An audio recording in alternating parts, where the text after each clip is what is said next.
Oxford University students have started impeachment proceedings against the president of their debating society after a blind student was dragged from the chamber by his ankles. The motion against sitting president Brendan McGrath needs 150 union members to sign up within 48 hours. Ebenezer Azamati, who came to Britain from Ghana, arrived at the debating venue in advance to reserve an accessible seat before leaving for dinner. The incident occurred when Azamati tried to re-enter the hall. Two security guards dragged him away and removed him from the venue. After suspending Ebenezer's membership for 2 terms, the Oxford Union has apologised and reversed its decision. Well, the University of Oxford admitted it has no jurisdiction over the club, but said such treatment of students goes against its culture. We share the widespread outrage regarding the unacceptable treatment of Ebenezer Azamati, a member of our university community at the Oxford Union. Ebenezer's college and the university are working to fully support him. The union is an entirely independent club, not governed by the university, but this student's treatment goes against our culture of inclusivity and tolerance, and we are pressing the union for answers on how they plan to remedy the issue and ensure this does not happen in future. Earlier I was joined by the president of the Oxford University Africa Society, Nwamaka, who told me that Ebenezer wasn't guilty in the first place.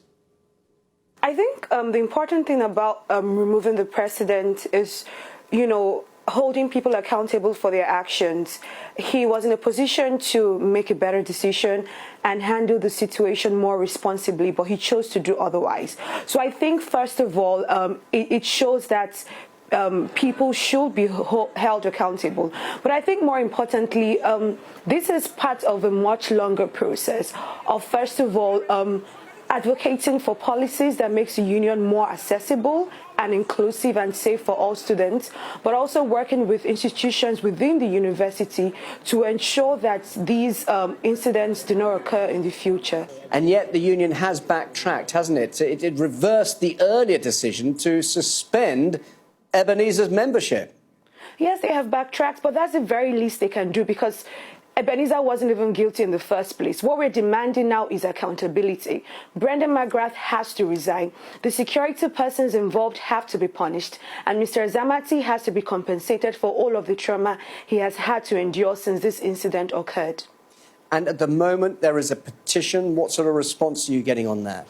Oh, first of all, there are 2 petitions in motion. There is a change.org petition that has at least 25,000 signatories.